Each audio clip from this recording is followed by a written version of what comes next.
নমস্কার। আশা করি সবাই খুব ভালো আছেন। আজ কোজাগরী লক্ষ্মী পূজা।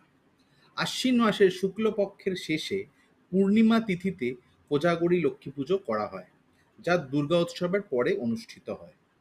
আপনারা জানেন কোজাগরী লক্ষ্মী পুজো মানে কি? অনেকেই হয়তো জানেন। কোজাগরী মানে কে জেগে আছো?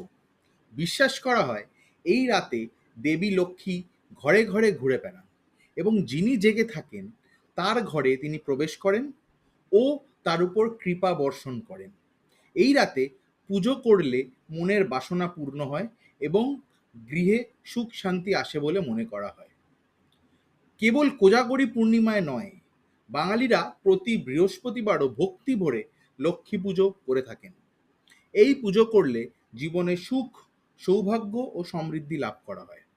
লক্ষ্মী হলেন ধনসম্পত্তি ও সৌভাগ্যের দেবী। তাই ঘরে ঘরে ধনসম্পদের আশায় এই দেবীর আরাধনা করা হয়।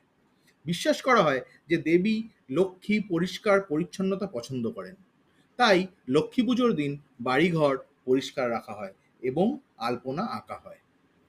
লক্ষ্মী পুজোর শুরুতে গণেশের আরাধনাও করা হয়, কারণ বিঘ্ননাশক হিসেবে গণেশকে প্রতিটি শুভ কাজের শুরুতে পুজো করা হয়।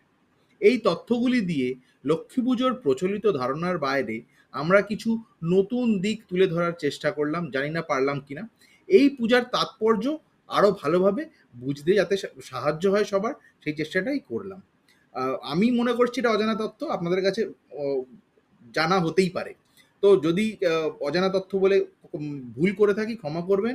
আজকের ভিডিওটা দিতে একটু লেট হলো, বিভিন্ন কাজে জড়িয়ে পড়েছিলাম আর কি। তো সবার যদি ভিডিওটি পছন্দ হয় প্লিজ সাবস্ক্রাইব করবেন চ্যানেলটি, আমাদের ইন্সপায়ার করবেন সাবস্ক্রাইব করে, লাইক শেয়ার করে। ভালো থাকবেন সবাই।